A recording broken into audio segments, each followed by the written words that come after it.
The bass thrummed through the soles of my worn-out heels, vibrating up my legs as I clutched my cheap cocktail like a lifeline. Dim blue lights cast shadows across faces, making strangers into ghosts and memories into nightmares. The ice in my glass clinked softly against the plastic, a pathetic substitute for crystal, much like how I felt. A poor substitute for the woman I once was. 3 months since the divorce, and I still couldn't shake the feeling of being hollow, scraped clean of everything that made me me. That's when I saw him. Ryan, my ex-husband, leaning against the bar with his new girlfriend. She was everything I wasn't. Tall, confident, wrapped in a dress that probably cost more than my monthly rent. His hand rested possessively on her lower back, the same way it used to rest on mine. My throat constricted as memories flooded back. The arguments, the betrayal, the final night when he'd called me worthless before walking out the door. I'd spent weeks piecing myself back together, only to find him here, in the one place I thought I could escape. You look like you're about to either cry or commit murder. A voice cut through the haze of my thoughts, deep, slightly accented, with an edge that sliced through the music. I turned, blinking back tears I refused to acknowledge. The man beside me wasn't what I expected in this mediocre downtown club. His presence seemed to part the crowd without effort, not because of his height, though he towered over me, but something more. Fundamental. Authority radiated from him like heat from pavement in August. Neither, I managed, my voice steadier than I felt. Just realizing I should have picked a different bar. His eyes, dark as polished obsidian, followed my gaze to Ryan. Something cold flickered across his features. There and gone in an instant. He wore a suit that whispered of wealth rather than screamed it. Charcoal gray against a black shirt, no tie. The faint scent of expensive cologne mingled with something earthier. Leather, perhaps. And the ghost of cigar smoke. Your ex? He asked, though it didn't sound like a question. I nodded, suddenly aware of how pathetic I must seem, hiding in the corner, nursing a watered-down drink, staring daggers at my ex-husband. Could you dance with me? The words tumbled out before I could stop them. My ex is watching from the bar, and I stopped, heat rushing to my cheeks. Sorry, that was inappropriate. I don't even know you. The stranger's mouth curved into something not quite a smile. You don't. His gaze swept over me, not in the leering way I'd grown accustomed to in places like this, but as if he was cataloging every detail. But I know his type. He extended his hand. Long fingers, manicured nails, a heavy silver watch peeking from beneath his cuff. Something about his palm, calloused in places a businessman shouldn't be, sent a warning shiver down my spine. One dance, he said softly. Make him regret ever letting you go. I hesitated, instinct warring with desperation. Then Ryan laughed, loud enough to carry over the music, his new girlfriend giggling against his shoulder. I placed my hand in the stranger's. His grip was firm as he led me to the dance floor, his other hand settling at the small of my back. The touch was light, but somehow commanding, guiding me through the crowd with practiced ease. As we moved, I noticed 2 men in dark suits shift positions near the bar, their eyes never leaving us. Security, I assumed, though they didn't wear the club's uniforms. I'm Ella, I said, suddenly needing to fill the silence between us. Daniel, he replied, though something in his tone suggested it wasn't the name he typically used. The song shifted to something slower, more intimate. Daniel pulled me closer, one hand sliding to my waist. I caught Ryan watching, his expression darkening as Daniel leaned down, his breath warm against my ear. He's watching, Daniel murmured. Does that make you happy? I shook my head. Not happy, just, I don't know. Vindicated, maybe? For months, I felt invisible, discarded. Daniel's fingers tightened slightly on my waist. Men who discard beautiful things are fools, he said, his voice hardening. Or blind. The compliment caught me off guard. In the months since the divorce, I'd become a ghost drifting through my own life, working doubles at the hospital as a nurse just to afford the tiny apartment I'd moved into. Avoiding friends who'd taken sides, forgetting to eat until dizziness reminded me. The woman who'd entered this club tonight wasn't beautiful. She was exhausted, held together by cheap concealer and cheaper determination. You don't have to say that, I whispered, This is just pretend. Daniel spun me gently, bringing me back to face him with unexpected grace. I never say things I don't mean, Ella. The way he said my name, like he was tasting it, sent a flush of heat through me that had nothing to do with the crowded dance floor. For a moment, I forgot about Ryan, about the divorce, about the mountain of bills waiting at home. There was only the music, the dim lights, and this dangerous-feeling stranger holding me like I was something precious. Then reality crashed back as I caught sight of Ryan moving through the crowd toward us, his face contorted with an emotion I couldn't place. Fear prickled at the base of my spine. "He's coming over," I whispered. Daniel's expression didn't change, but I felt him shift almost imperceptibly, angling his body between me and the approaching threat. "Let him," he said quietly. Perhaps it's time he learned the value of what he discarded. Before I could respond, Ryan was there, alcohol flushing his face. "Ella," he slurred, reaching for my arm. "What the hell? I've been trying to call you for weeks." I stepped back, bumping into Daniel's chest. His hand came to rest protectively on my shoulder. "I changed my number," I said, hating the tremor in my voice. For obvious reasons, Ryan's gaze flicked to Daniel, dismissive at first, then wary as he registered something I couldn't see. "Who's this?" Didn't take you long to move on. The accusation stung, especially coming from the man who'd been seeing his new girlfriend months before our marriage ended. "That's none of your business anymore," I said. "I think you should leave." Daniel's voice was quiet, but it carried a weight that made the hair on the back of my neck stand up. "The lady doesn't want to speak with you." Ryan laughed, but it sounded forced. "The lady? Who talks like that?"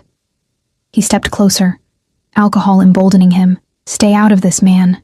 This is between me and my wife." "Ex-wife," I corrected. "Whatever. We need to talk, Ella." Ryan reached for me again. Daniel moved so quickly I barely registered it. One moment Ryan was reaching for my arm, the next he was stepping back, Daniel's hand firmly against his chest. "That's not going to happen," Daniel said, his voice dropping to something that wasn't quite a whisper, but somehow more threatening for its softness. "Now, I suggest you return to your date before you embarrass yourself further." Ryan's face flushed darker, anger replacing indignation. "You don't know who you're messing with," he hissed. Something shifted in Daniel's posture, a subtle change that transformed him from merely intimidating to genuinely dangerous. "No," he replied. "You don't know who you're messing with. Last chance to walk away." I noticed the two men I'd spotted earlier moving through the crowd, their attention fixed on our confrontation. Ryan must have noticed them too, because he backed up a step, his bravado faltering. "This isn't over, Ella," he said, but the threat sounded hollow. "We need to talk about the money. Money." Of course it was about money, the final payment from the sale of our house. Money that was rightfully half mine, but that Ryan had somehow convinced his banker friend to misplace, until I signed away claims to everything else. "There's nothing to talk about," I said, finding strength in Daniel's solid presence beside me. "It's my money. You stole it. End of discussion." Ryan's face twisted with anger. "You ungrateful? Enough." Daniel didn't raise his voice, but Ryan stopped mid-sentence. "The lady has made her position clear. I won't ask you again to leave." For a tense moment, I thought Ryan might actually throw a punch, but then one of Daniel's men appeared at his side, whispering something in his ear. Daniel nodded almost imperceptibly, and the man melted back into the crowd. Ryan's eyes widened slightly. Whatever bravado the alcohol had given him evaporated as he took another step back. "Whatever. She's not worth the trouble anyway." He turned and pushed his way back through the crowd. I released a breath I hadn't realized I was holding, my knees suddenly weak. Daniel's hand moved to the small of my back, steadying me. "Are you all right?" he asked, genuine concern lacing his voice. I nodded, not trusting myself to speak. The encounter had left me shaking, not just with fear, but with anger. Not worth the trouble. After 6 years of marriage, that's what I amounted to in Ryan's eyes. "Thank you," I finally managed. "I should probably go. This was a mistake." Daniel's eyes searched mine. "The night is still young," he said, "and you've barely touched your drink." He gestured to a secluded booth in the corner where my abandoned cocktail now sat, alongside a fresh one. I hadn't seen anyone move it. "How did—" "I take care of what's mine," Daniel said simply, then paused. Not that you are. Mine, that is. But for tonight, while we're pretending. He let the sentence hang between us. An invitation and a warning wrapped in velvet. I should have said no. Should have thanked him for his help, called a rideshare, and gone home to my empty apartment and colder bed. But something in his eyes, a loneliness that echoed my own perhaps, made me nod instead. One more drink, I agreed. To thank you properly. His smile then, genuine, transforming his severe features into something almost boyish, caught me off guard. He offered his arm with old-world courtesy, and I took it, allowing him to lead me through the crowd. As we settled into the booth, real leather, I noted, in a club where most seating was cheap vinyl, I caught sight of Ryan at the bar. He was arguing with his girlfriend, gesturing wildly in our direction. The two men in suits I'd noticed earlier flanked the exit, their posture casual, but their attention never wavering from Daniel. "Who are you, really?" I asked, curiosity overcoming caution. Daniel's fingers drummed once on the table, a gesture of consideration, not nervousness. "Someone who recognizes value when he sees it," he said finally. "Someone who doesn't discard beautiful things."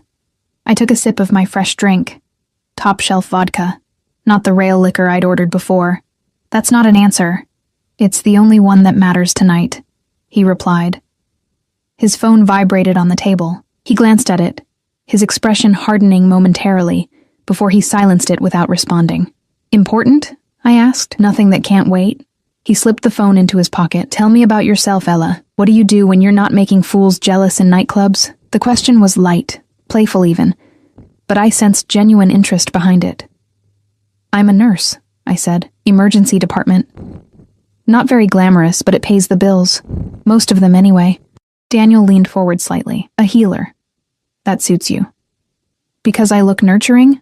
I laughed, the sound brittle even to my own ears. "Because your first instinct was to ask if I was okay after I stepped between you and danger," he said. "Most people ask what I'm going to do for them. You asked what you could do for me." I hadn't realized he'd noticed that small moment of concern. "Occupational hazard," I said, trying to downplay it. "I see someone tense up. I assume they're in pain." "And what about your pain, Ella?" he asked softly. "Who takes care of that?" The question hit harder than I expected, cracking something in my chest that I'd carefully kept sealed. "I manage," I said, my voice thick. Daniel reached across the table, his fingers brushing mine in a touch so light it might have been accidental, if not for the intent in his eyes. "Perhaps it's time someone managed for you." The implication sent a shiver through me, half warning, half something else entirely. Before I could respond, his phone buzzed again. This time, he checked it and frowned. "I apologize," he said, "but I need to take this." He slipped from the booth with fluid grace. "Don't move. I'll be right back." As he stepped away, one of his men materialized from the crowd, taking up position near our table, close enough to watch over me, far enough to give the illusion of privacy. I should have felt trapped. Instead, I felt protected. I watched Daniel move toward the exit, phone pressed to his ear. Even from behind, he commanded attention, shoulders straight, stride purposeful. Every few steps, someone would move out of his way without him having to pause. It was only as he reached the door, the colored lights washing over him, that I noticed the bulge beneath his jacket. A gun. The realization should have sent me running, but something held me in place. Curiosity, perhaps, or the intoxicating feeling of safety his presence had provided. Who was this man who carried a weapon so casually? Who had men watching his every move? Who made my dangerous ex-husband back down with nothing more than a whispered word? And more importantly, what would happen when he returned to claim the dance I had so innocently requested? I watched Daniel through the glass doors as he paced outside, phone still pressed to his ear. His expression had transformed completely. Gone was the charming stranger who danced with me. In his place stood someone colder, harder. Even from this distance, I could see the tension radiating through his shoulders as he spoke, his free hand gesturing sharply in the air. Whoever was on the other end of that call was receiving instructions, not conversation. A shiver ran through me that had nothing to do with the club's excessive air conditioning. What had I gotten myself into? The smart thing would be to slip out the back entrance while he was distracted. Return to my safe, predictable life of double shifts and frozen dinners, yet I remained rooted to my seat, drawn to him like a moth to dangerous flame. "Another drink?" I startled at the voice beside me. One of Daniel's men stood there, not the one keeping watch, but another. Shorter, with close-cropped hair and a scar that disappeared beneath his collar. He didn't smile, but his eyes weren't unkind. "No, thank you," I said. My mouth suddenly dry despite my half-full glass. "I'm fine." He nodded once, then hesitated. "Mr. Vega doesn't often dance." He said the word as if it were foreign. "You made quite an impression, Mr. Vega.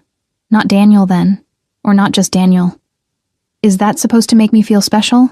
I asked, surprising myself with my boldness. The man's expression didn't change. "It's supposed to make you careful." Before I could ask what he meant, Daniel, Mr. Vega, returned, sliding back into the booth with fluid grace.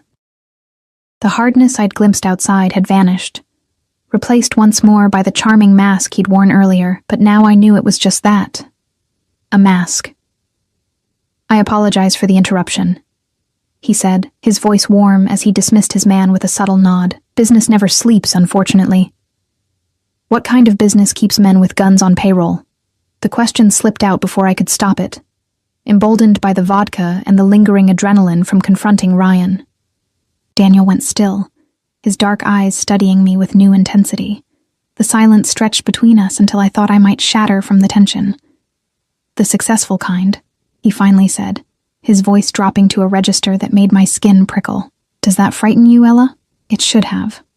Every instinct honed through years of working in a busy ER, assessing threats and diffusing volatile situations, screamed danger. Yet what I felt wasn't fear, at least not entirely. It was awareness, heightened and electric. "I'm not sure yet," I answered honestly. Something like approval flickered across his features. "A rare quality," he murmured. "Honesty without calculation." From the corner of my eye, I caught Ryan watching us, his new girlfriend attempting to reclaim his attention. The sight no longer stung as sharply. Instead, I felt a strange detachment, as if the woman who had once built her life around that man was someone else entirely. "Your ex seems troubled by our conversation," Daniel observed, following my gaze. "Perhaps we should give him something more to worry about." Before I could respond, he was beside me rather than across from me, his arm sliding around my shoulders with casual possession. The movement was so smooth I barely registered it happening until his warmth pressed against my side, his cologne enveloping me in sandalwood and something darker. "Is this okay?" he asked, his lips close to my ear. The question surprised me. Men like Daniel, men who radiated power and controlled rooms without speaking, rarely asked permission. They took. I nodded, not trusting my voice. His fingers traced idle patterns on my bare shoulder, each touch sending sparks cascading through me. "Tell me about the money he mentioned," he said, his tone conversational despite the intensity of his gaze. "The money he stole." The reminder of Ryan's theft cut through the pleasant haze. "It's nothing," I said automatically, the lie bitter on my tongue. Daniel's fingers paused in their movement. "Don't do that," he said softly. "Don't diminish your own worth." His hand moved to tilt my chin up, forcing me to meet his eyes. "Not with me." Something in his gaze, a rawness beneath the control, broke through my defenses. "When we sold our house, the profit was supposed to be split equally," I explained, the words tumbling out. "But Ryan's best friend is a banker. Somehow the final transfer to my account never went through. $40,000 just disappeared." Daniel's expression didn't change, but I felt a shift in him, like a predator going still before the strike. "And the authorities?" I laughed without humor. "Ryan's father plays golf with half the police department. The detective said it was a civil matter and to hire a lawyer." I took a long sip of my drink, which I can't afford because I need that money to finish my nurse practitioner program. "So he stole not just your money, but your future," Daniel said, his voice deceptively mild. Something in his tone made me look at him more closely. "It's not your problem," I said. "You barely know me. Perhaps I'd like to change that." His thumb brushed across my lower lip, a touch so light it might have been imagined if not for the fire it left in its wake. "Perhaps I find myself invested," and the word carried weight beyond its syllables. I should have pulled away. Should have thanked him for the dance, for making Ryan jealous, for the expensive drinks, and walked out the door. Instead, I leaned into his touch, my defenses crumbling beneath the weight of months of loneliness and struggle. "Why?" I whispered. Daniel's eyes darkened. "Because rare things should be treasured," he said, his voice dropping to something intimate, despite the pulsing music around us.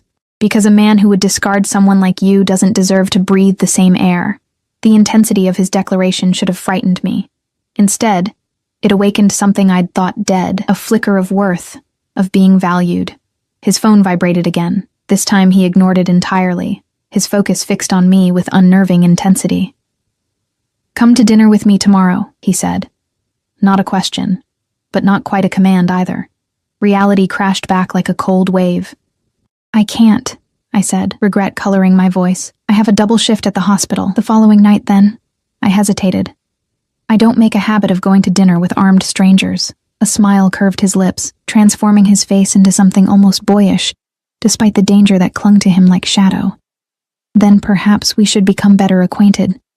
He leaned closer, his breath warm against my ear. "Ask me anything, Ella. Tonight I'm an open book." It was a dangerous invitation from a man who was clearly anything but open. Yet I found myself unable to resist. "Those men," I said, nodding toward the one still watching us from a discreet distance. "They work for you?" "They work with me," he corrected. "But yes, they're under my protection."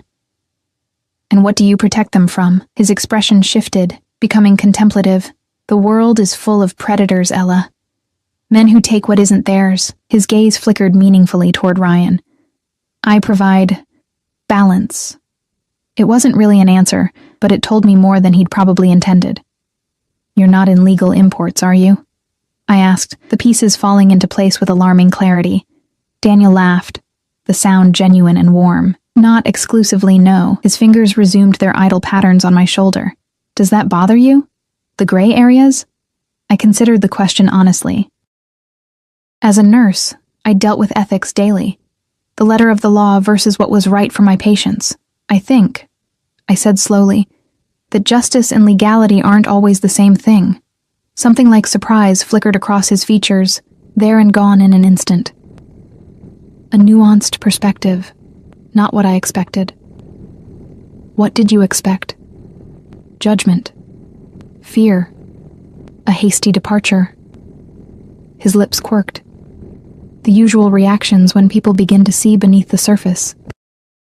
Before I could respond, movement near the bar caught my attention. Ryan was arguing with his girlfriend, his gestures becoming increasingly animated. As I watched, she grabbed her purse and stormed toward the exit, leaving him alone at the bar. His gaze immediately sought me out, his expression darkening when he found me nestled against Daniel's side. "Your ex appears to be having relationship troubles," Daniel observed, a note of satisfaction in his voice. How unfortunate. I should have felt vindicated. Instead, I felt hollow. "It won't last," I said. "He'll apologize, buy her something expensive with my money, and she'll forgive him. That's his pattern." Daniel's arm tightened around me. "Patterns can be broken," he said, and something in his tone made me shiver, particularly when properly motivated. I pulled back slightly to look at him. "That sounds ominous. Does it?" His expression gave nothing away. "I simply meant that people can change their behavior when faced with consequences." Ryan chose that moment to push away from the bar, weaving slightly as he made his way toward us. The determination in his stride sent a familiar bolt of anxiety through me, my body tensing before my mind could process the threat. Daniel felt the change immediately. "Do you want me to handle this?" he asked, his voice dropping to something dangerous. "No," I said, straightening my spine. "I've spent too long letting other people fight my battles." I slid from the booth, Daniel following with effortless grace. Ryan reached us, alcohol flushing his face. "We need to talk," he slurred, reaching for my arm. I stepped back, avoiding his touch. "We have nothing to discuss." "The money," he insisted. "It's not what you think. There were complications with the transfer." "The only complication is that you stole it," I said, finding strength in Daniel's solid presence beside me. And now you're going to give it back, Ryan's face contorted with anger. Or what? You'll sick your new boyfriend on me?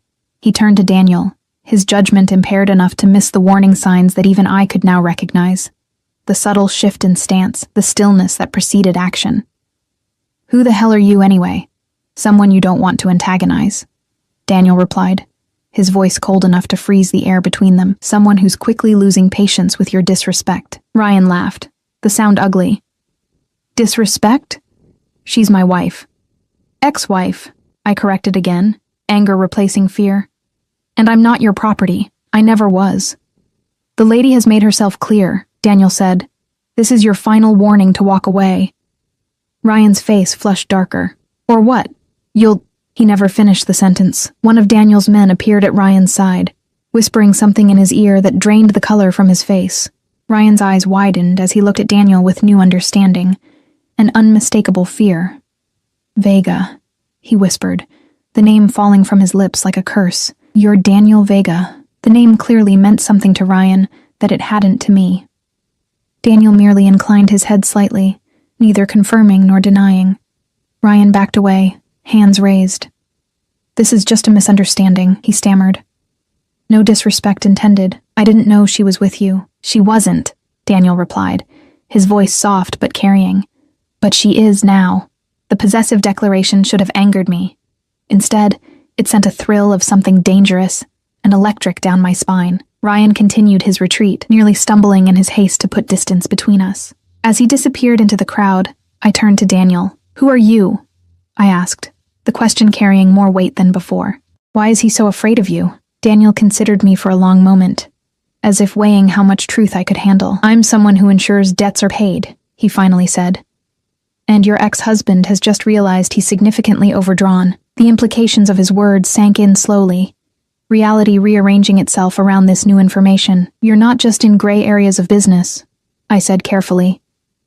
You're a man of influence, he supplied when I trailed off.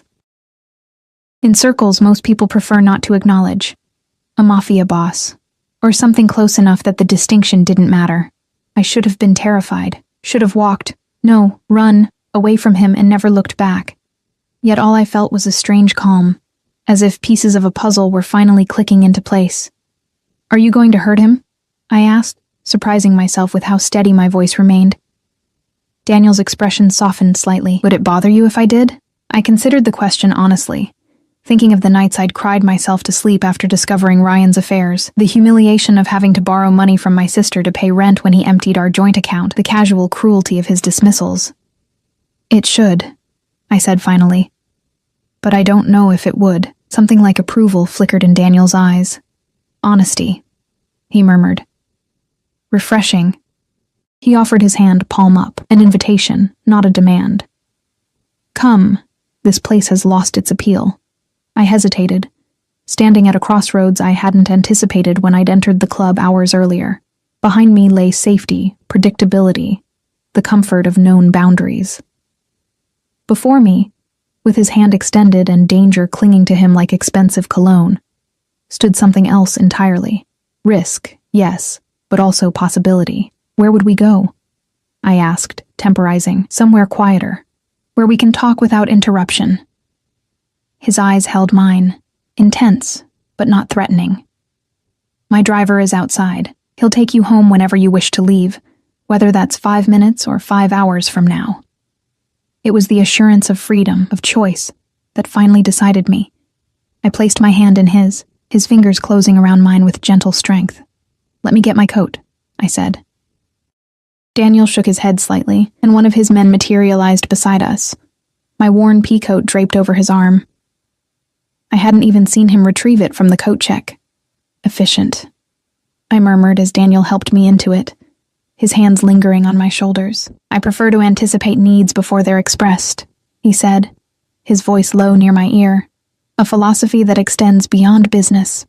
The implication sent heat rushing through me as he guided me toward the exit, his hand resting lightly on the small of my back. His men fell into formation around us, not obviously, but with a choreographed precision that spoke of long practice. As we stepped into the cool night air, a sleek black car with tinted windows purred to the curb as if summoned by thought alone.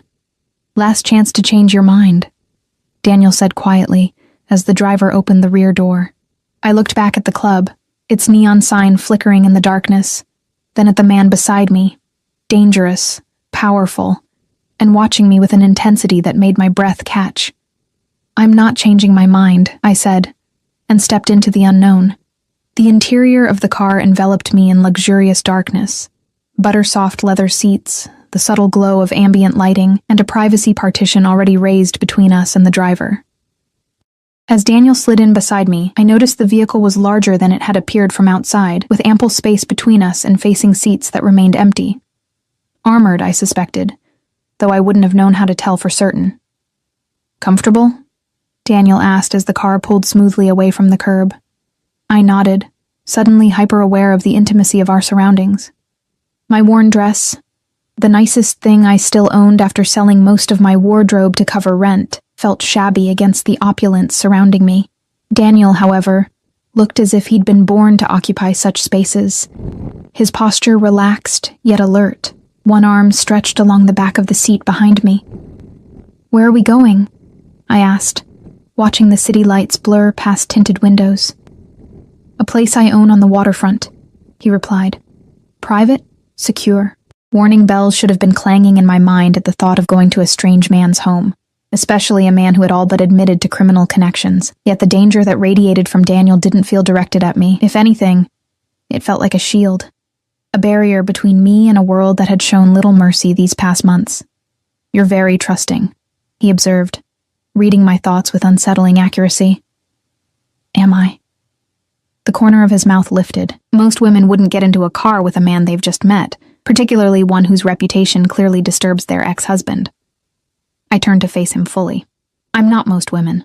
"No," he agreed, his eyes darkening as they traced the curve of my cheek, the line of my throat. "You're not." The car slowed, turning onto a private drive that wound through manicured grounds before stopping before an imposing building of glass and stone. Modern architecture with classic proportions, it rose against the night sky. A wall of windows overlooking what must be the water, though darkness obscured the view. "You live here?" I asked, unable to keep the awe from my voice. "One of my residences," Daniel replied, his tone matter-of-fact rather than boastful. "I prefer to be near the water when possible." The driver opened the door, the cool night air rushing in. Daniel exited first, then extended his hand to help me out.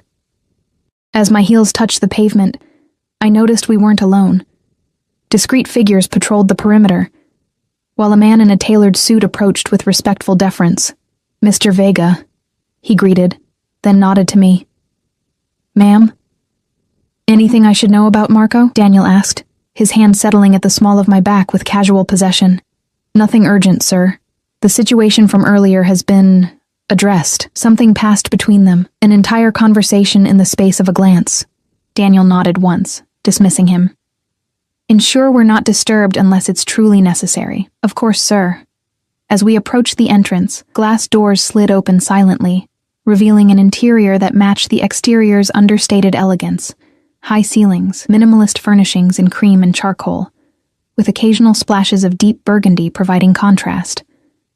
Art that I suspected cost more than my yearly salary hung on the walls, illuminated by recessed lighting. "This is beautiful," I said, taking it all in. "You have excellent taste." "I appreciate beautiful things," he replied, his gaze fixed on me rather than his surroundings. "Would you like a drink? Or perhaps something to eat?" My stomach chose that moment to rumble, reminding me that I'd skipped dinner to save money for the single drink I'd planned to nurse all evening. Heat rushed to my cheeks. "I wouldn't say no to something small," I admitted. Daniel smiled, a genuine expression that transformed his severe features into something almost boyish. "I believe my chef prepared something before retiring for the evening. Let me check." He led me through the main living area toward what appeared to be a kitchen that belonged in a high-end restaurant rather than a private home.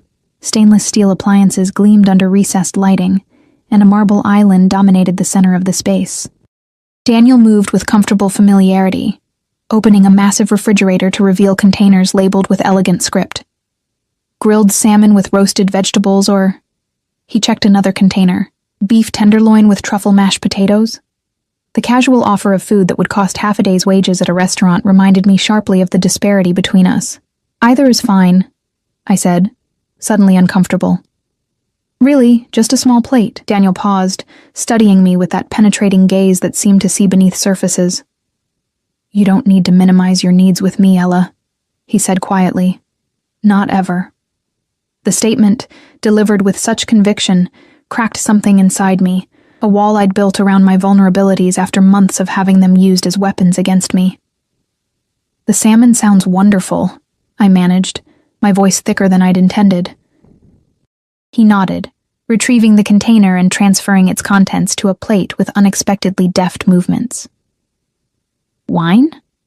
He asked, opening a temperature-controlled cabinet that contained more bottles than some restaurants I'd visited. Just water, please, I replied.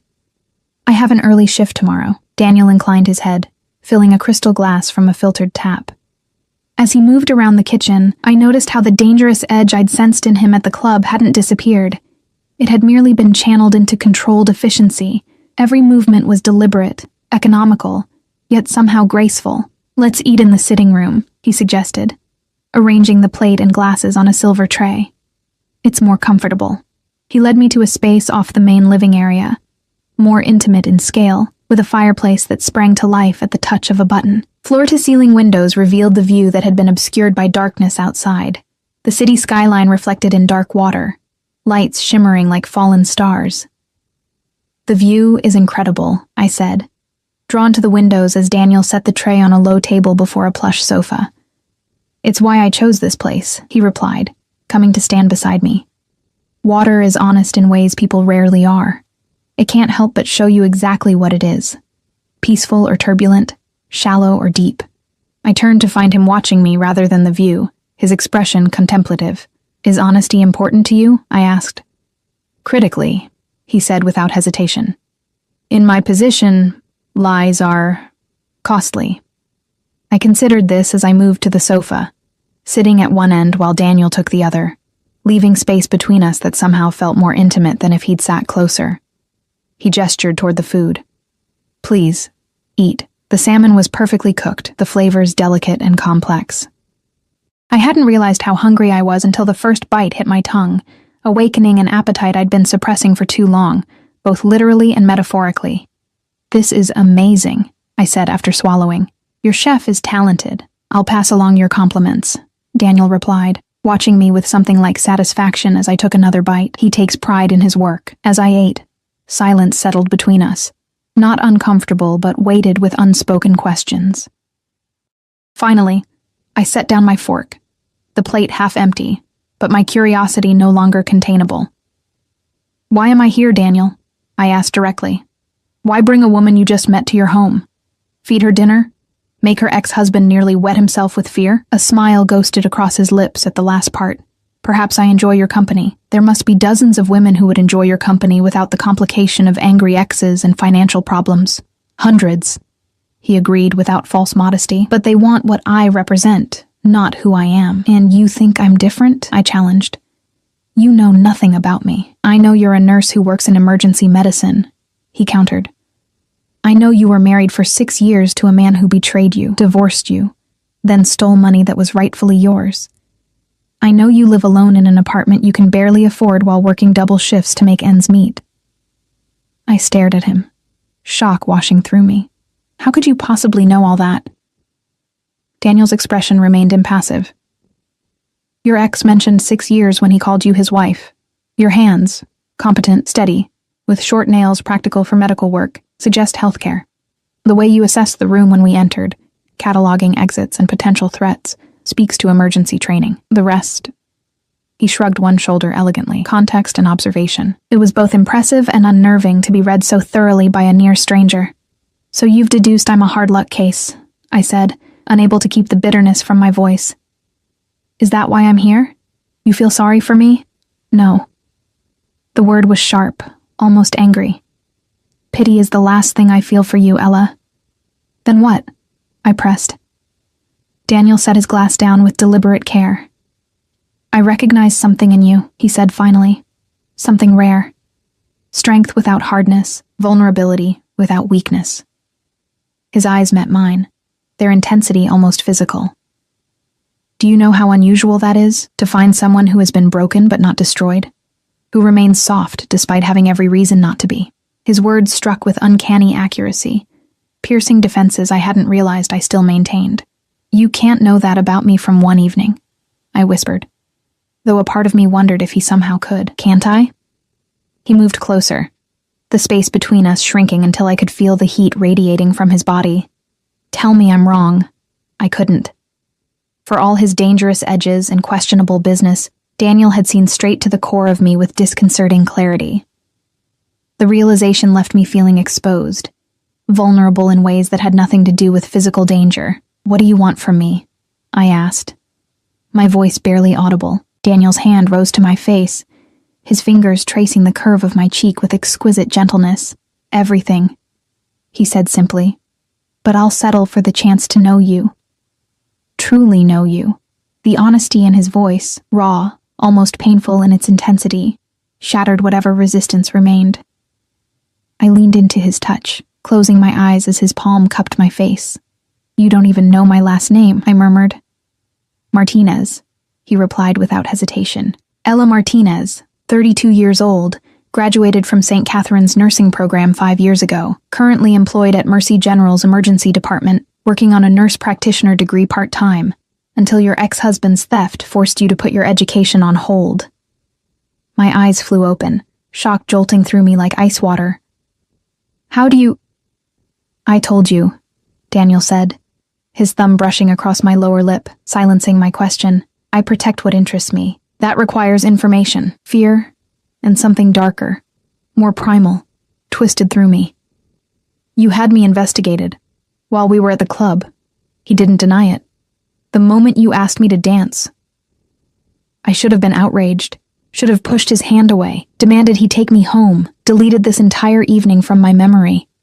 Instead, I found myself leaning closer, drawn to the dangerous honesty of this man who operated by rules I barely understood. Most women would run screaming if they heard that, I said. I told you before, he replied, his voice dropping lower as his hand slid to the nape of my neck, fingers tangling in my hair. You're not most women. The tension between us crystallized into something electric, inevitable. Daniel's gaze dropped to my lips, the question in his eyes clear even without words. I answered by closing the distance between us, pressing my mouth to his in a kiss that started gentle but quickly blazed into something hungrier, more demanding. His arms encircled me, pulling me against the solid wall of his chest as he deepened the kiss, his tongue tracing the seam of my lips until they parted. I melted into him, months of loneliness and self-denial crumbling beneath the onslaught of sensation. His hands, strong, sure, possessive, traced paths of fire along my spine, my waist, my hips, mapping territory he seemed determined to claim. When we finally broke apart, both breathing heavily, his eyes had darkened to obsidian, pupils blown wide with desire. Stay, he whispered against my lips. Stay the night. Reality intruded like a bucket of cold water. I can't, I said, genuine regret coloring my voice. My shift starts at 6. Disappointment flickered across his features, quickly replaced by resignation. Another time, then, he said, the statement somewhere between question and declaration. Another time, I agreed, surprising myself with the certainty in my voice. Daniel smiled. A predator who knew his prey would return willingly. I'll hold you to that promise, Ella Martinez. He helped me gather my things, his touches lingering, proprietary, as if he couldn't quite bring himself to stop making contact. As we waited for his car to be brought around, he disappeared briefly, returning with a sleek business card bearing only a phone number embossed in silver. My private line, he said, pressing it into my palm. Day or night, for any reason. I tucked it into my purse, its weight seemingly greater than the small rectangle of cardstock should allow. Thank you, I said, for everything. The dance, dinner, making Ryan look like he'd seen a ghost. Daniel's smile turned sharp. That particular service was my pleasure. He deserved far worse for how he's treated you. Something in his tone made me pause. You're not going to do anything to him, are you? His expression turned unreadable. Would it bother you if I did? I considered the question honestly, remembering Ryan's casual cruelty, his theft, the way he'd systematically dismantled my self-worth over years. It should, I said finally. But I'm not sure it would. Daniel nodded, accepting my answer without judgment. Your ex-husband's fate is in his own hands, he said cryptically. His choices will determine what happens next. Before I could press for clarification, his car appeared, the same driver holding the door open with practiced efficiency. Daniel walked me to it, his hand at the small of my back, a touch that had become familiar in the span of a single evening. Message me when you get home safely, he said, as I slid into the back seat. Is that an order, Mr. Vega? I asked, a smile playing at the corners of my mouth despite my attempt at seriousness. His eyes darkened at my use of his surname. Consider it a strong suggestion from someone who worries. You hardly know me well enough to worry, I pointed out. I know enough, he replied simply. And I intend to know more. He leaned in, brushing his lips against mine in a kiss that promised rather than demanded. Much more. As the car pulled away, I watched Daniel's figure recede in the side mirror, standing tall and imposing before his waterfront home, a man of power, of danger. And now, somehow, a man who had inserted himself into my life, with the precision of a surgeon and the inevitability of fate. The driver caught my eye in the rearview mirror. Address, ma'am. I gave him my apartment's location, then settled back against the leather seat, my mind whirling with the evening's events. Only hours ago, I'd been a woman with nothing but debts and broken dreams, going to a club in a desperate attempt to feel something other than exhaustion or despair. Now I was returning home in a luxury car that probably cost more than I'd earn in 3 years, with the private number of a man who made people like Ryan tremble with fear. My phone buzzed with a text from an unknown number. My driver will pick you up at 5:30 tomorrow evening. Dinner at my place when your shift ends. I stared at the screen, momentarily taken aback by the presumption. Then I smiled despite myself, typing back. I don't recall agreeing to that. The response came immediately. You didn't say no either. Is that a no? I hesitated, my thumb hovering over the screen. Common sense screamed that I should politely decline, delete his number, and forget this night ever happened. Daniel Vega was clearly dangerous, clearly involved in things I shouldn't know about, clearly the type of man who would complicate my already chaotic life. It's not a no, I typed finally. But 5:30 is too early. I won't be finished until 7 noon. 7:30 then. Marco will wait. I shook my head at his certainty but found myself smiling. Fine. But I'll be in scrubs. Not exactly dinner attire. You could wear a paper bag and still be the most beautiful woman in the room. But if you prefer, I'll have something delivered to your apartment in the morning. Your choice. The offer should have offended me, as if I needed charity, as if I couldn't dress myself. Yet something in how he phrased it, making it a choice rather than an assumption, softened what might have been condescension from anyone else. Let me think about it, I replied. As you wish. The car turned onto my street, slowing as it approached my modest apartment building. The contrast between Daniel's waterfront mansion and my third-floor walk-up with its peeling paint and temperamental plumbing couldn't have been more stark. We've arrived, ma'am, the driver announced, pulling smoothly to the curb. Thank you, I said, gathering my purse. I appreciate the ride. He inclined his head respectfully. Mr. Vega said I'm to wait until you're safely inside your apartment, if you don't mind. Of course he had. That's not necessary, I began, then stopped at the driver's impassive expression. Clearly Daniel's instructions weren't open to negotiation, but thank you, I amended. As I climbed the stairs to my apartment, exhaustion finally catching up with me, I felt my phone buzz once more. Sweet dreams, Ella Martinez.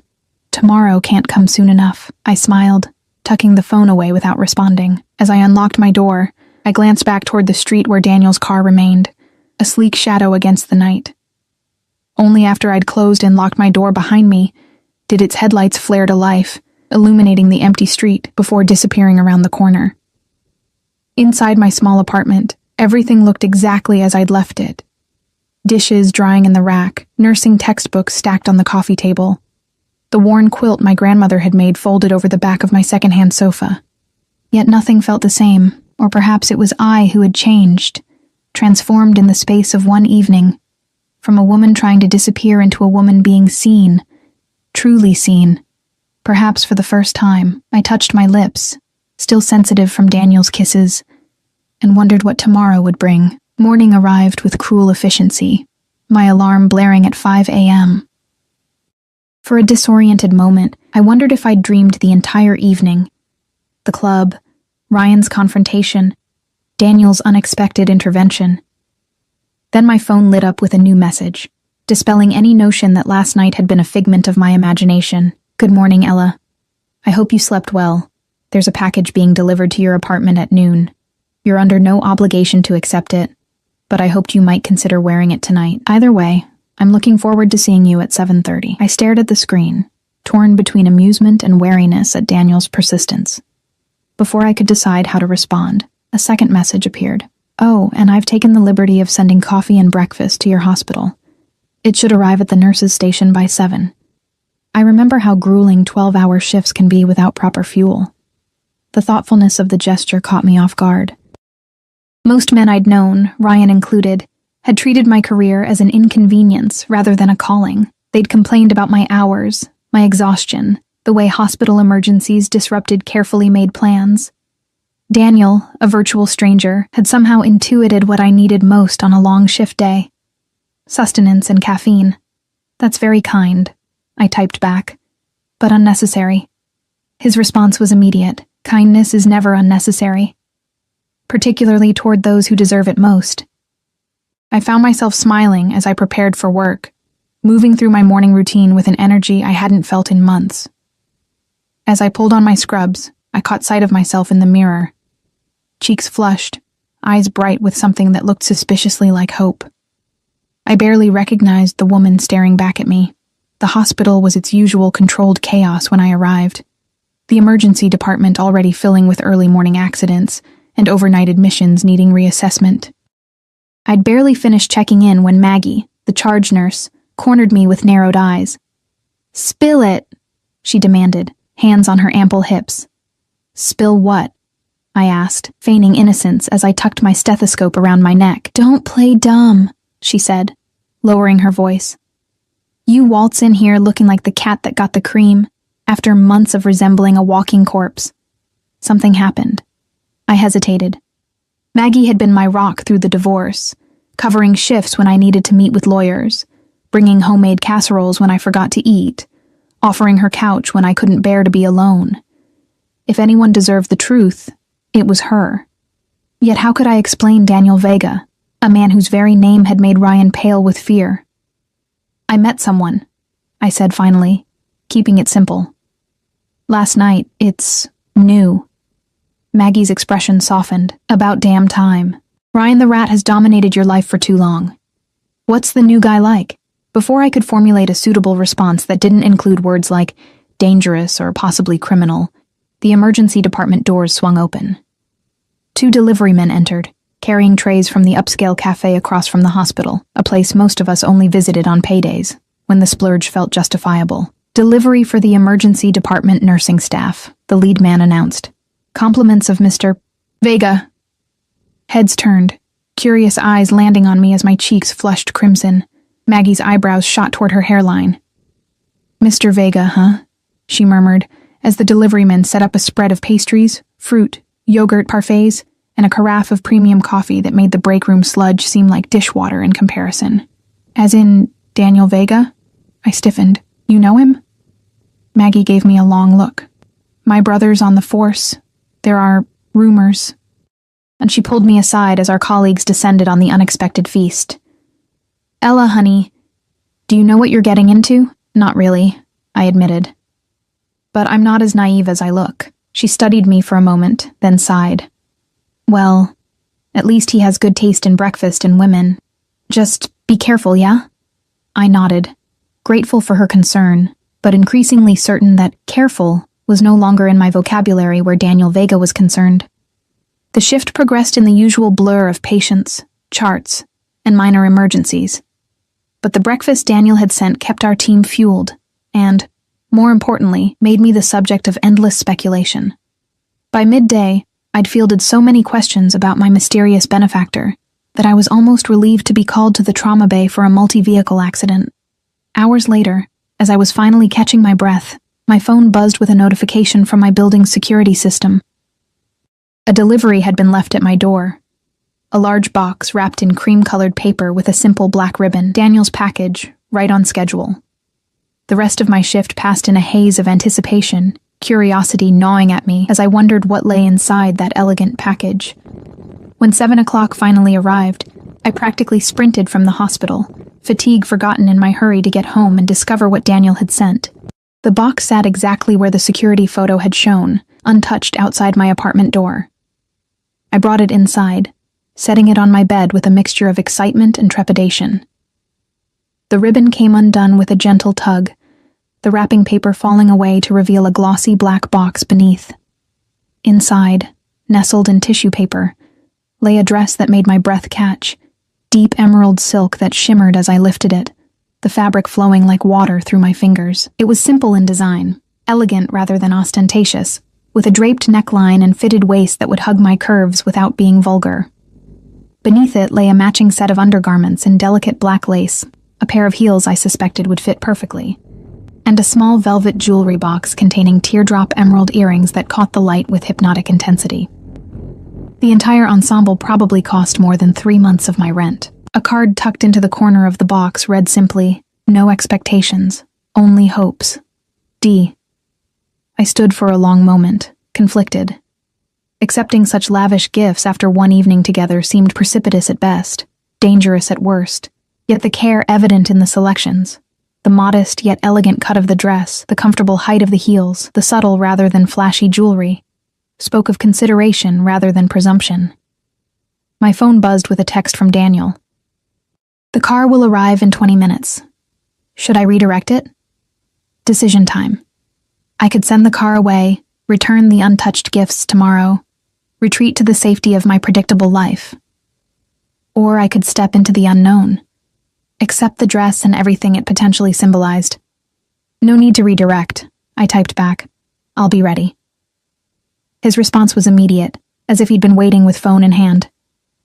"You've made my evening before it's even begun." 20 minutes later, showered and dressed in Daniel's gifts, I hardly recognized my reflection. The dress fit as if it had been made for me, the color bringing out the golden undertones in my olive skin, the fabric draping in a way that accentuated curves I'd forgotten I possessed after months of stress and skipped meals. The earrings caught the light when I moved, drawing attention to my neck, my collarbones, the pulse point at my throat. A soft knock at my door announced the driver's arrival. Taking a deep breath, I gathered my courage along with a small clutch purse and opened the door. The same driver from the previous night stood there, his expression professionally neutral despite what must have been a significant transformation in my appearance. "Ms. Martinez," he greeted with a slight bow, "Mr. Vega is expecting you." The drive to Daniel's waterfront home passed in a blur of anticipation and second-guessing. Was I making a colossal mistake? Moving too quickly? Setting myself up for another heartbreak? Yet beneath the anxiety ran a current of exhilaration I hadn't felt in years, the thrill of being wanted, pursued, valued. The car pulled through the same gates as before, following the curving driveway to the imposing entrance where Daniel waited. Unlike the previous night, he wasn't flanked by security, standing alone in the soft glow of exterior lighting. He wore dark trousers and a charcoal button-down, sleeves rolled to expose strong forearms, the top buttons undone in a way that suggested comfort rather than formality. His eyes widened almost imperceptibly as I emerged from the car. Satisfaction, and something deeper flickering across his features. "Ella," he said simply, the word carrying more weight than seemed possible for 2 syllables. "Daniel," I replied, suddenly shy despite the confidence the dress had given me. "Thank you for the gifts. They're beautiful. They pale in comparison to the woman wearing them." He stepped forward, taking my hand and raising it to his lips in a gesture that should have seemed affected, but somehow didn't. "You look breathtaking." Coming from anyone else, the compliment might have felt like empty flattery. From Daniel, with his intense gaze fixed on me as if memorizing every detail, it felt like a fundamental truth being recognized rather than a pleasantry being offered.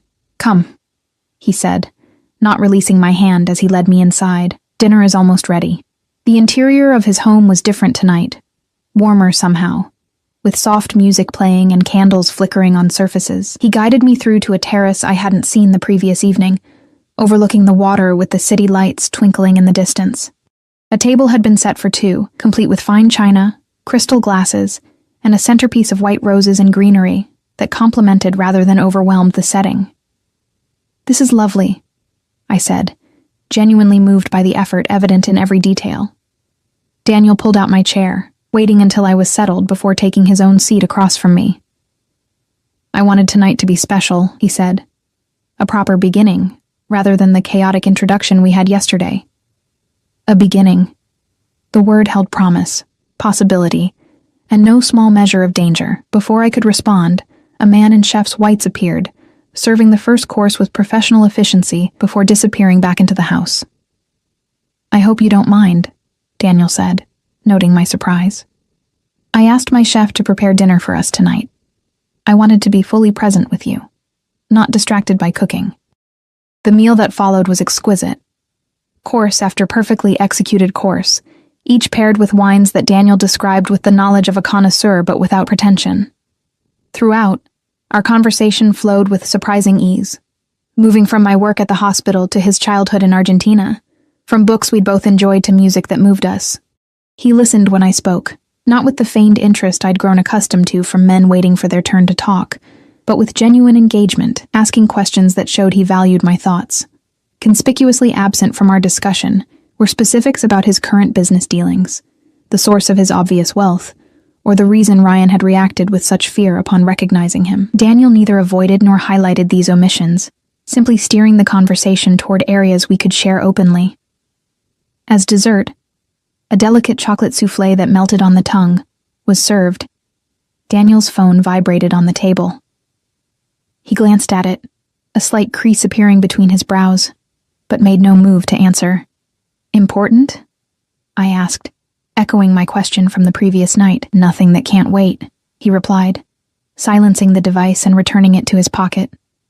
"You have my complete attention tonight."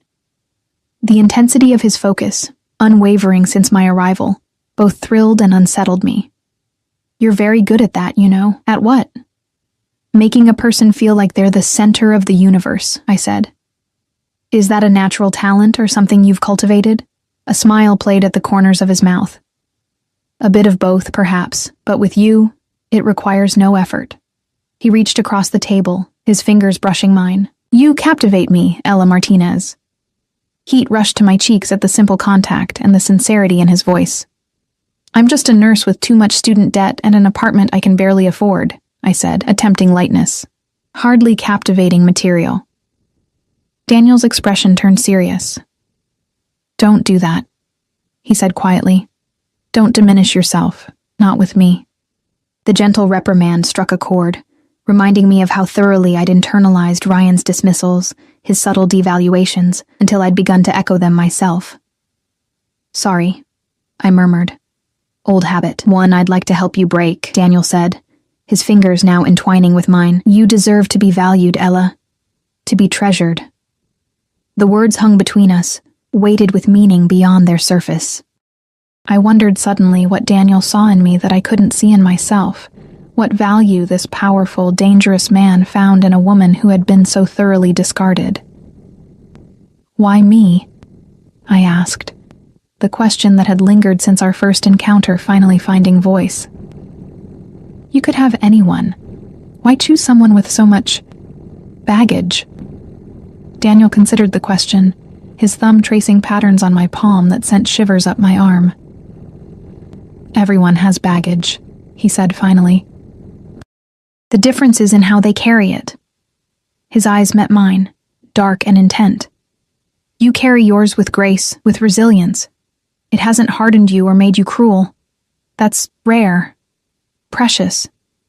Before I could respond, his phone vibrated again, more insistently this time. A flash of irritation crossed his features as he checked the screen. "I apologize," he said. "It appears this actually can't wait." He stood, bringing my hand to his lips once more. "I'll be just a moment." As Daniel stepped inside to take the call, I found myself alone on the terrace, the city lights shimmering on the water below. The evening had been perfect, too perfect perhaps. The beautiful dress, the exquisite meal, the attentive conversation, all of it felt like a dream from which I would inevitably awaken. A movement in the shadows at the edge of the terrace caught my eye, one of Daniel's security men, I assumed, maintaining a discreet perimeter. The reminder of the world Daniel inhabited, so different from my own, sent a chill through me despite the warm evening air. Daniel returned minutes later, his expression carefully controlled, but tension evident in the set of his shoulders. "I'm sorry for the interruption," he said, resuming his seat across from me. "Business rarely respects personal time." "Is everything okay?" I asked. He smiled, though it didn't quite reach his eyes. "Nothing for you to worry about." He refilled my wine glass. "Now, where were we? Ah, yes. I believe I was telling you how remarkable you are, and you were trying very hard not to believe me." I laughed despite myself, the tension broken. "I wouldn't say trying very hard, maybe mildly skeptical." "Then I'll simply have to be more convincing," he replied, his smile turning genuine once more. "I have all the time in the world to make you see yourself as I see you." The promise in his words, of time, of patience, of a future, both thrilled and terrified me. "Daniel," I began, needing to address the elephant in the room. "I barely know you, and what I do know is complicated. Ask me," he said simply. "Whatever you want to know. I won't promise to answer everything, but I will promise never to lie to you." I took a deep breath, gathering my courage. "What do you do, exactly? What made Ryan look at you like he'd seen a ghost?" Daniel didn't flinch from the directness of my question. "I operate businesses that exist in the spaces between legal and illegal," he said carefully. "Import and export, primarily, but with diversified interests. As for your ex-husband's reaction..." He paused, considering his words. "I have a reputation for ensuring debts are paid and agreements are honored, by whatever means necessary." A diplomatic answer that confirmed what I'd already suspected without providing incriminating details. "You're saying you're in organized crime," I clarified, needing to hear it directly. "I'm saying I'm a businessman who doesn't allow himself to be constrained by arbitrary legalities when they conflict with what's right," he countered. "But yes, some would use that term." I nodded slowly, processing this confirmation of what I'd intuited from the beginning. "And the gun you carry? The men who watch your every move? That's all part of being a businessman?" "In my world, yes." His expression remained calm, open, allowing me space to absorb this reality without pressure. "Does it bother you?" I asked. "The things you have to do?" Daniel considered the question with the seriousness it deserved. "Some of them," he admitted. "But I sleep well at night knowing I operate with a code that many so-called legitimate businessmen lack. I don't prey on the weak. I don't break my word. I protect those under my care." "And what happens to people who cross you?" I asked, thinking of Ryan's pale face, his hasty retreat. Daniel's eyes darkened. "They receive exactly what they've earned. No more, no less." The answer should have frightened me. Instead, I found myself nodding, understanding the justice in his philosophy, even if I couldn't fully condone its implementation. "And where do I fit into all this?" I asked, the question that mattered most. "What am I to you, Daniel?" He reached across the table, taking both my hands in his. "Something unexpected," he said softly. "Something I wasn't looking for but can no longer imagine being without." His thumbs traced circles on my wrists, his touch gentle despite the strength evident in his hands. "I want to know you, Ella. I want to protect you, provide for you, make you smile the way you did when you first walked in tonight." His eyes held mine, intense and unwavering. "I want to be the man who ensures you never doubt your worth again." The declaration, delivered with such conviction, left me breathless. Part of me wanted to pull away, to remind both of us that we'd known each other barely 24 hours, that such intensity couldn't possibly be sustainable. But another part, the part that had recognized something in Daniel from that first moment in the club, wanted nothing more than to surrender to the promise of his words, his touch, his unwavering focus. "That's a lot to promise someone you just met," I said finally, my voice unsteady. "I don't make promises I can't keep," he replied simply. "And I knew who you were the moment you asked me to dance." The music shifted to something slower, more intimate. Daniel rose, still holding my hands, and pulled me gently to my feet. "Dance with me," he said. No longer a question, but not quite a command. Like the first time, I stepped into his arms without hesitation, his hand settling at the small of my back as we began to move together on the terrace. The city lights our only audience, unlike our first dance in the crowded club. This one held no pretense, no performance for jealous eyes. It was just us, moving as one beneath the stars, his cheek against my temple, his heartbeat steady against my palm where it rested on his chest. "This is dangerous," I murmured, not referring to his profession, but to the way my defenses crumbled in his presence. "The best things in life usually are," he replied, his lips brushing my ear and sending shivers down my spine. As we turned, the moonlight caught the emeralds at my ears, reflecting green fire that matched the intensity in Daniel's eyes when he pulled back to look at me. Without words, the atmosphere between us shifted, the air growing heavy with unspoken desire. "Stay," he whispered, echoing his request from the previous night. "Stay with me, Ella." This time I had no early shift to use as an excuse, no reason to deny what we both clearly wanted. I thought of my empty apartment, of the lonely bed that awaited me there, and compared it to the warmth of Daniel's arms, the promise in his eyes. "Yes," I said simply, the single syllable bridging the final gap between my old life and whatever lay ahead. His kiss, when it came, held nothing back. Passionate, consuming, a claiming that left no doubt about his intentions. I responded with equal fervor, months of numbness burning away beneath the heat of his touch, as his hands traced the contours of my body through the silk dress, learning me with a thoroughness that left me trembling. "Beautiful," he murmured against my throat, as his lips traced a path from my jaw to my collarbone. "Perfect." In one fluid movement, he swept me into his arms, carrying me from the terrace into the house with effortless strength.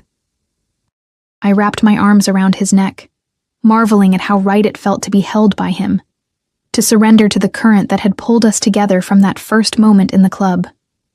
As he carried me toward what I presumed was his bedroom, I had a fleeting thought that I should be more cautious, more measured in my response to this man I barely knew. Then his lips found mine again, and caution became the furthest thing from my mind.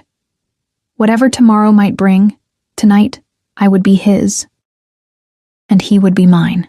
Morning light filtered through unfamiliar curtains, gently pulling me from the deepest sleep I'd experienced in months. For a moment, disorientation clouded my mind as I registered the luxurious sheets beneath me, the spaciousness of the bed, the unfamiliar weight of an arm draped possessively across my waist. Then memories of the night before rushed back. Daniel's passionate kisses, his reverent touch, the way he'd worshipped every inch of my body with an intensity that had left me breathless and trembling. I turned carefully to face him, not wanting to wake him, but unable to resist studying his features in repose. Sleep softened the sharp edges of his face, making him appear younger, almost vulnerable. His dark lashes rested against high cheekbones. His lips, which had traced fire across my skin for hours, now relaxed in the hint of a smile. A scar I hadn't noticed before curved along his hairline, the silvery mark a reminder of whatever violent past had shaped him into the man who now held me. As if sensing my scrutiny, Daniel's eyes opened, instantly alert in a way that spoke of years of conditioning. The wariness in his gaze lasted only a fraction of a second before recognition warmed his expression. "Good morning," he murmured, his voice rough with sleep as he tightened his arm around me, drawing me closer. "Did you sleep well?" I nodded, suddenly shy despite our intimacy the night before. "Better than I have in, I can't remember how long." His hand traced the curve of my hip beneath the sheet, his touch both possessive and reverent. "No regrets?" The question held genuine concern, as if he truly feared I might wish to erase what had happened between us. I leaned forward, pressing my lips to his in a soft, lingering kiss that answered more eloquently than words could have. "None," I whispered when we finally parted. "You?" Daniel's smile was slow, transformative. Only that morning had to come so soon. I could have watched you sleep for hours more. I laughed, the sound unfamiliar to my own ears after so many months of having little to laugh about. "That's slightly creepy, you know, is it?" He shifted, rolling me beneath him with effortless strength, his weight braced on his forearms to avoid crushing me. I prefer to think of it as appreciative. Whatever response I might have made was lost, as his lips claimed mine once more, morning breath forgotten in the heat that instantly rekindled between us. His hands, so careful and controlled the night before, now moved with increased urgency, as if he couldn't get enough of me. I responded in kind, my fingers tracing the muscled planes of his back, learning the geography of scars that told stories he had yet to share. Later, sated and breathless, I lay with my head on his chest, listening to the steady rhythm of his heart as his fingers combed lazily through my tangled hair. I should go, I said reluctantly. I have errands to run before my shift tomorrow. Daniel's arm tightened around me. Stay. He murmured against my temple. I'll have anything you need delivered. Whatever errands you have can be handled by my people. The offer was tempting, to remain cocooned in his luxury, his protection, letting the outside world fade into insignificance. Yet something in me resisted the easy surrender. I need to maintain my own life, I said carefully. At least for now. This is all happening so fast, Daniel. He was silent for a long moment, his fingers continuing their gentle path through my hair. You're right, he finally conceded, though I could hear the reluctance in his voice. I don't want to overwhelm you, but at least let me send you home in style. I know you don't need it, he interrupted, propping himself up to look down at me, his eyes intense. But it would make me happy to do this for you. Please, Ella. Let me take care of you in the ways I can. Put that way, as something for him rather than charity for me. I found myself nodding. All right, I acquiesced. But just the ride home, I can handle my errands myself. He smiled, dropping a kiss on the tip of my nose. Progress, he murmured, sounding genuinely pleased. Now, about breakfast. We spent the morning in comfortable domesticity, sharing breakfast in his enormous kitchen, Daniel insisting on cooking himself rather than summoning his chef. He moved with unexpected competence as he prepared omelets and fresh fruit, explaining that he'd learned to cook as a teenager, responsible for feeding his younger siblings when their mother worked double shifts as a hotel maid. These glimpses into his background, so different from the powerful, dangerous man he'd become, fascinated me. I found myself asking questions, drawing out stories of his childhood in Argentina, his family's immigration to America when he was 12, the poverty they'd endured in those early years. He answered openly, seemingly pleased by my interest, though he remained vague about his transition from poor immigrant to wealthy criminal enterprise leader. After breakfast, he insisted on showing me around his home. The library filled with books in multiple languages, the gym equipped better than most professional facilities, the secure room where his security team monitored the property through dozens of camera feeds. Everywhere we went, his staff acknowledged him with deep respect, tinged with wariness, their eyes flickering curiously to me before quickly looking away. They're wondering who you are, Daniel commented as we returned to his bedroom so I could gather my things. I don't typically bring women here. No? I tried to keep my tone casual, though the implication sent a flutter of pleasure through me. No, he confirmed, his eyes holding mine. This is my sanctuary, not a place for casual entertainment. You're the first woman who spent the night in this house. The admission, unexpected and weighty, caught me off guard. Before I could formulate a response, Daniel's phone buzzed. He checked it, his expression darkening momentarily, before he schooled his features back to neutrality. Something wrong? I asked. Nothing I can't handle, he replied, tucking the phone away. He crossed to where I stood, gathering my hands in his. When will I see you again? The intensity of his gaze made it clear this wasn't a casual question. I work the next 3 days, I said. 12-hour shifts. Daniel nodded, accepting this without argument. And after?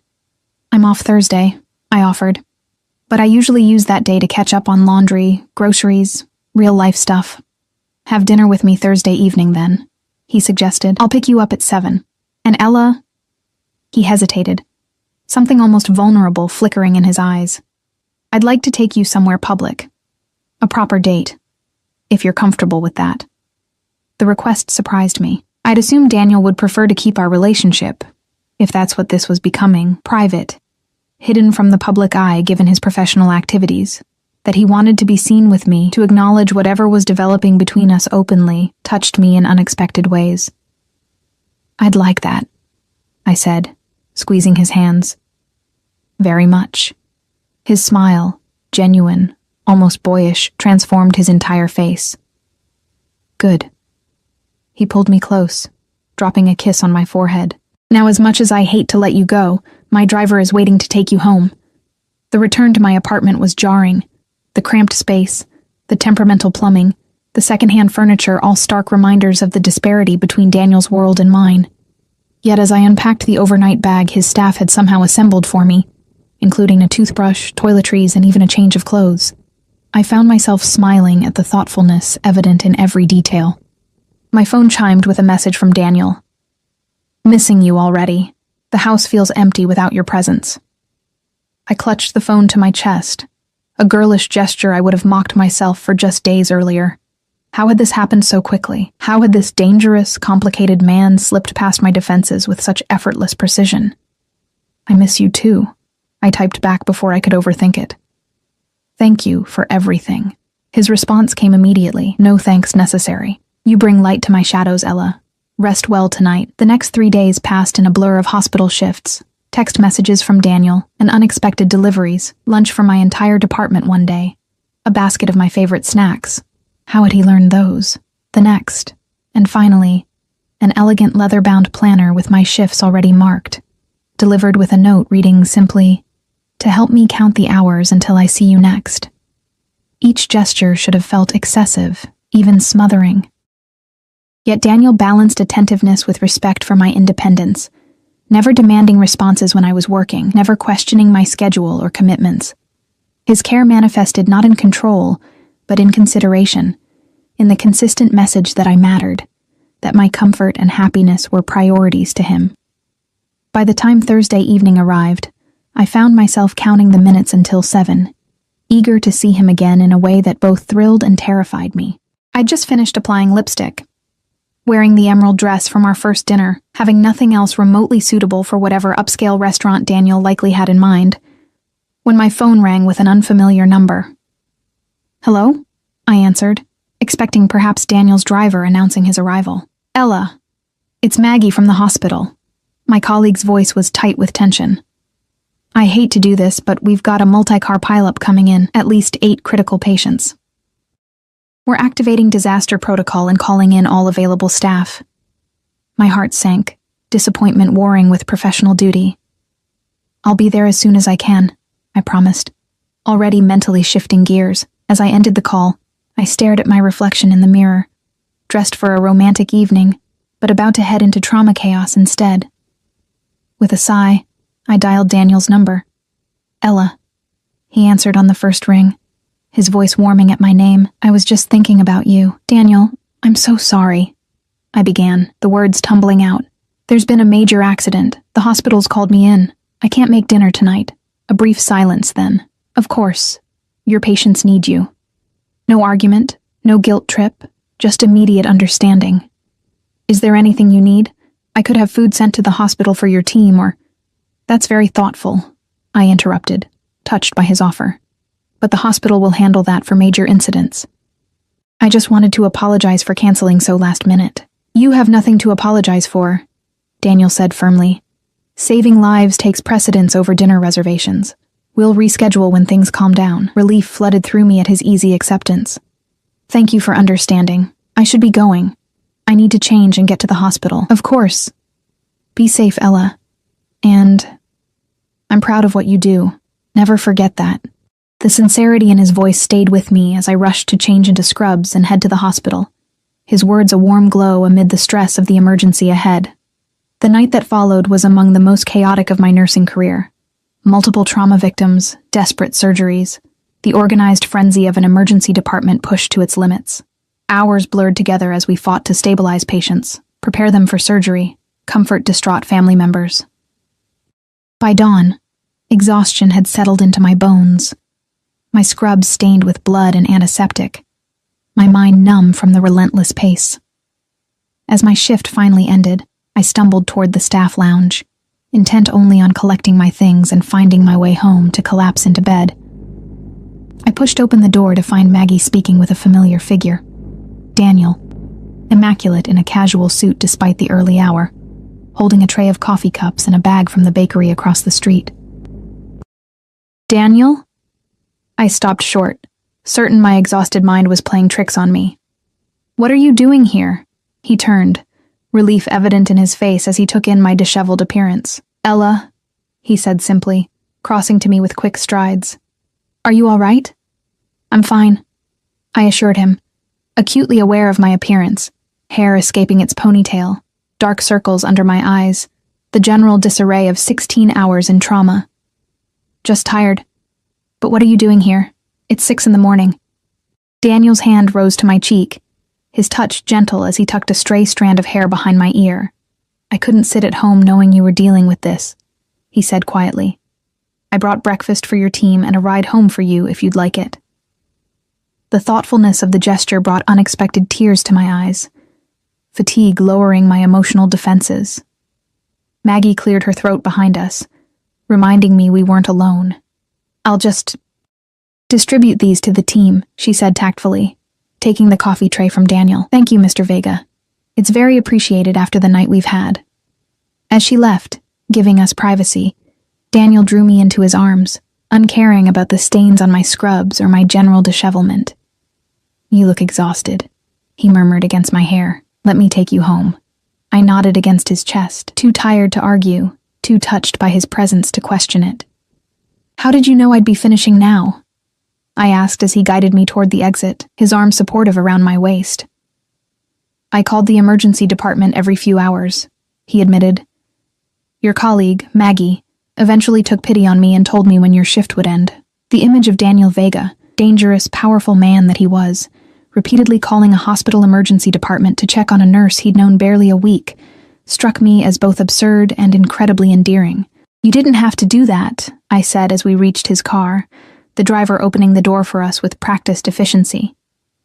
I know, Daniel replied, helping me inside before sliding in beside me. I wanted to. The drive to my apartment passed in comfortable silence, Daniel's arm around me as I leaned against his shoulder, fatigue finally claiming me. I must have dozed off, because the next thing I knew, he was gently shaking me awake as the car stopped outside my building. We're here, he said softly. Let me help you up.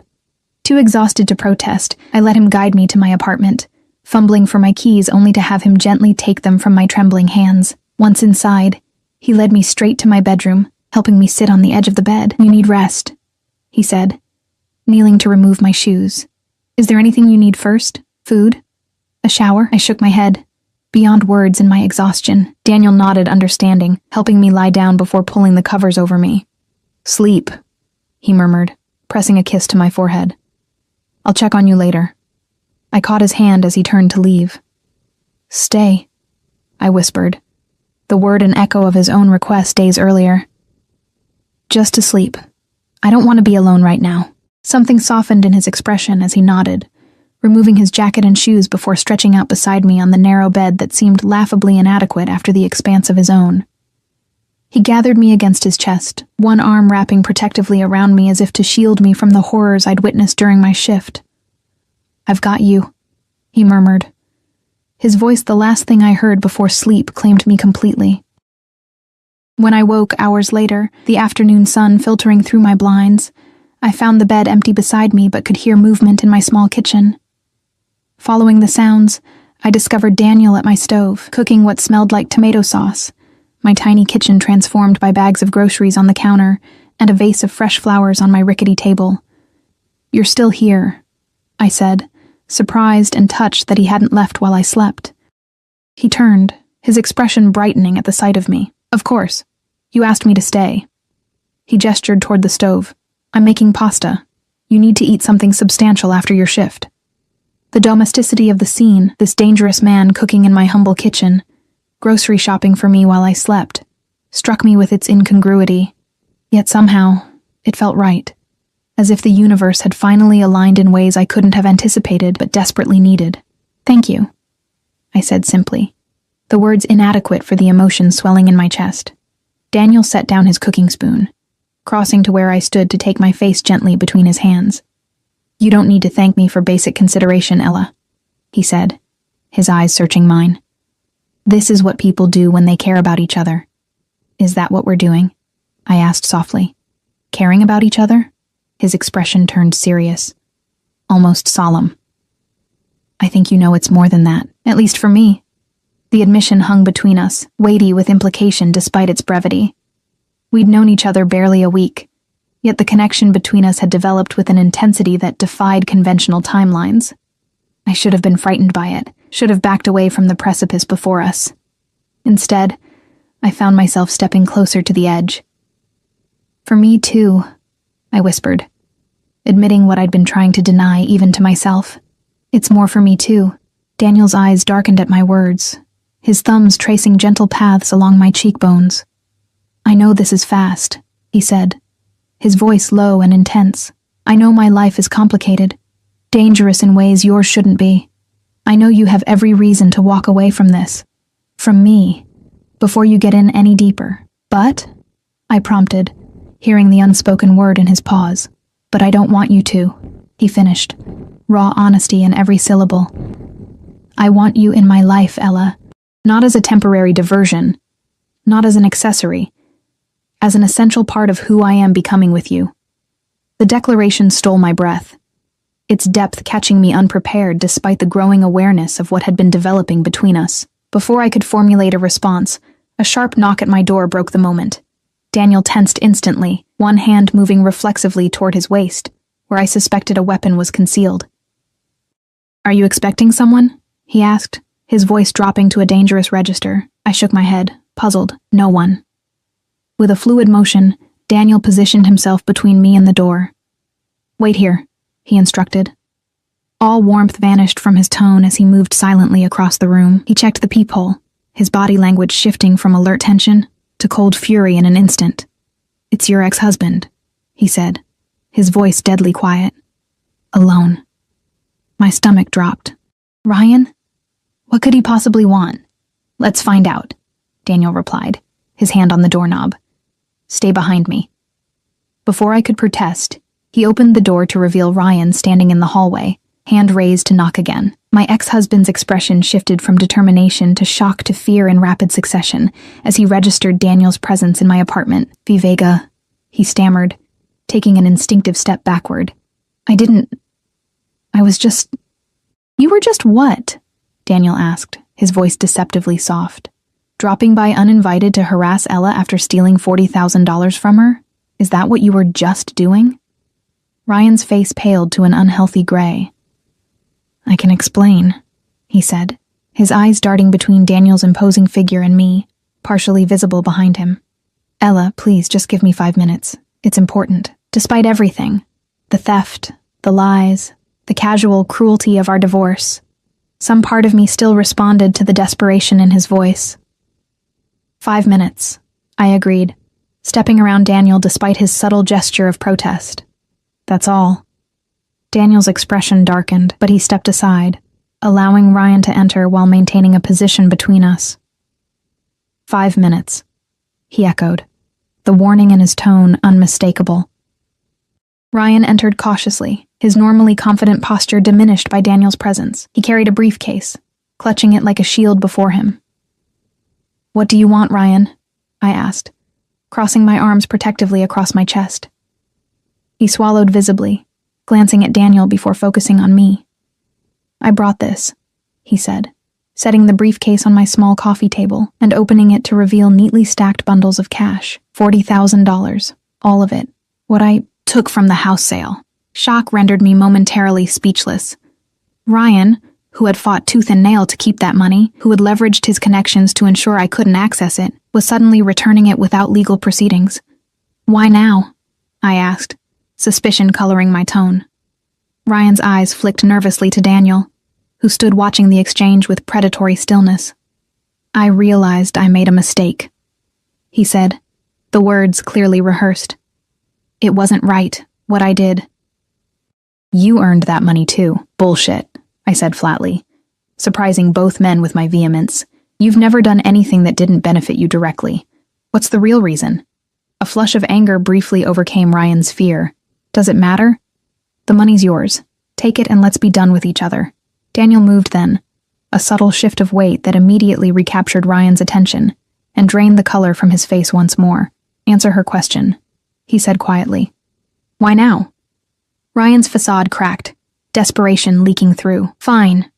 I need this to be settled, officially settled. My company's being acquired, and the corporate lawyers are doing due diligence. They found the irregularity with the house sale funds.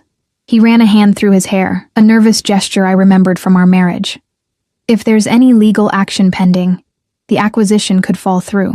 I need you to sign a release stating the debt is paid in full and you have no further claims. Understanding dawned with crystal clarity. Ryan wasn't returning the money out of guilt or a sudden attack of conscience. He was protecting himself, his career advancement, his financial future, just as he always had. You haven't changed at all, I said, a strange calm settling over me as the last vestiges of attachment to this man finally dissolved. Still looking out for number one. Will you sign it or not? Ryan demanded, impatience overriding caution. The money's right there. More than you'd get after legal fees if you tried to sue me. I felt Daniel tense beside me, his control visibly straining at Ryan's tone. Before he could intervene, I held up a hand, stepping forward to face my ex-husband directly. I'll sign your release, I said coolly. Not because you deserve it, but because I want you out of my life completely. Where's the paperwork? Relief washed over Ryan's features as he pulled a document from his jacket pocket, unfolding it on the coffee table beside the money. Just sign at the bottom. It's already notarized. I skimmed the document, a standard legal release, absolving Ryan of any further financial obligations related to our marriage and divorce. As I reached for a pen, Daniel's hand closed gently around my wrist. Let me read it first, he said, his tone making it clear this wasn't a request. Ryan started to protest but fell silent at Daniel's look. I nodded, allowing Daniel to take the document, watching as he read it with the careful attention of someone accustomed to contractual language and its potential pitfalls. It's straightforward, he finally confirmed, returning it to the table. But I suggest one amendment. He took the pen, adding a line at the bottom before signing as a witness. There. Now it states that this release is contingent upon the funds clearing the bank, not just being delivered today. Ryan's jaw tightened, but he nodded stiffly. Fine. Whatever. I signed the document, a strange lightness filling me as I realized this truly was the final tie being severed between Ryan and myself. No more legal entanglements, no more financial connections, no more reason for him to ever contact me again. We're done here, I said, stepping back from the table. You can go now. Ryan hesitated, looking between me and Daniel as if wanting to say something more. Whatever it was, he thought better of it, gathering the signed release and backing toward the door. Congratulations on your company acquisition, I added as he reached for the doorknob. I hope it brings you what you're looking for. A flash of something, regret, acknowledgement, crossed his features before the mask of indifference returned. Without another word, he left, the door closing with a decisive click behind him. I turned to the briefcase still open on my coffee table, the reality of what had just occurred finally sinking in. $40,000, my nurse practitioner tuition, a down payment on a real home, financial security I hadn't dared hope for. All returned because Ryan feared whatever consequences Daniel might bring more than he valued the money itself. You did this, I said, turning to Daniel. Somehow you made him return the money. Daniel's expression gave nothing away. I merely had a conversation with him about consequences and priorities, he said mildly. The decision to return what he stole was entirely his. I stepped closer, searching his face. What did you do? Did you threaten him? Would it matter if I did? He countered, his eyes holding mine. The money was rightfully yours. He stole it. Now it's been returned. Justice has been served. The simplicity of his perspective, right and wrong, justice and retribution, struck me with its clarity. In Daniel's world, Ryan's theft wasn't a civil matter to be dragged through courts at enormous expense and time. It was a wrong to be righted, swiftly and definitively. Thank you, I said finally, deciding the method mattered less than the outcome in this case. You've given me back my future. Daniel's expression softened as he reached for me, drawing me into his arms. No, Ella, he murmured against my hair. You've given me mine. The weeks that followed transformed my life in ways I couldn't have imagined that fateful night at the club. With the returned money, I re-enrolled in my nurse practitioner program, reducing my hospital hours to focus on my education. Daniel supported my decision completely, never pressuring me to reduce my workload further or become dependent on his considerable resources. Our relationship deepened with a natural momentum that defied its rapid beginning. Daniel introduced me to his world gradually, first to his inner circle, the men and women who formed the core of his organization, then to the legitimate business owners who relied on his protection and patronage. I met his younger sister, the only family member he maintained close contact with, and was relieved when she welcomed me with genuine warmth. In turn, I introduced him to the few friends who had stood by me through my divorce: Maggie from the hospital, my sister Clara, my former nursing instructor who had become a mentor and confidant. Their initial wariness of Daniel's reputation quickly gave way to acceptance as they witnessed the care with which he treated me, the respect he showed for my independence, the subtle ways he ensured my happiness without smothering my growth. 6 months after our first meeting, Daniel asked me to move in with him. I hesitated, not from doubt about our relationship, but from concern about losing myself in his world, his wealth, his power.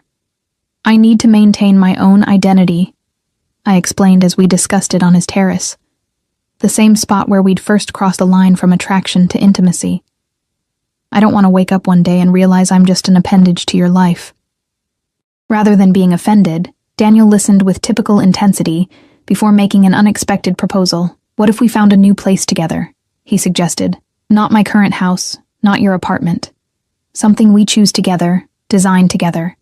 A fresh start for both of us. The solution was so perfect in its simplicity that I agreed immediately. We found a property, smaller than his current home but infinitely larger than my apartment, with the water view he loved and the proximity to the hospital I needed. As we worked with architects and designers, blending our tastes and preferences into a shared vision, I marveled at how seamlessly our lives had intertwined despite our different backgrounds. A year to the day after I'd asked a dangerous stranger to dance because my ex was watching, Daniel took me back to the club where we'd met.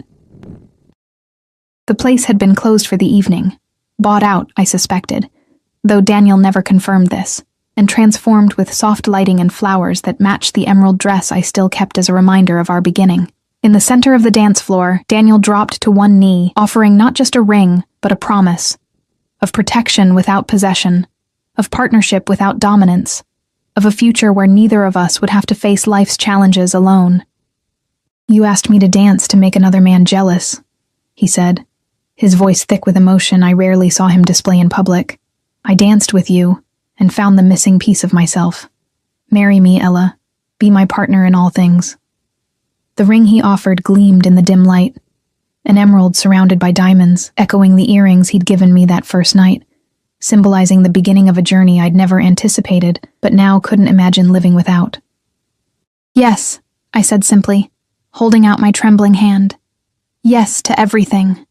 As he slid the ring onto my finger, then rose to pull me into a kiss that sealed our promise, I realized that sometimes the most dangerous decisions, dancing with a stranger, falling for a man whose world was so different from mine, surrendering to a connection that defied conventional timelines, led to the greatest rewards. The future wouldn't be without challenges. Daniel's business, though increasingly legitimate as he transitioned certain operations toward conventional enterprises, would always carry risks. My career would demand time and energy that might otherwise go to our relationship. We would navigate these complexities together. Neither of us perfect, but both committed to protecting what we'd found in each other. That night, as we danced alone in the place where our story began, I rested my head against the chest of the man who had seen me, truly seen me, when I'd been invisible even to myself. "Could you dance with me?" I whispered, echoing my first words to him. "My ex is watching from the bar." Daniel laughed, the sound vibrating through his chest against my cheek. "He'd be a fool to show his face anywhere near you again," he replied, his arms tightening possessively around me. "But I'll dance with you forever, regardless of who's watching." As the music surrounded us, moving together in perfect synchrony, I closed my eyes and surrendered to the certainty that some dangers were worth embracing, especially when they came disguised as a dance with a stranger who would become the love of my life.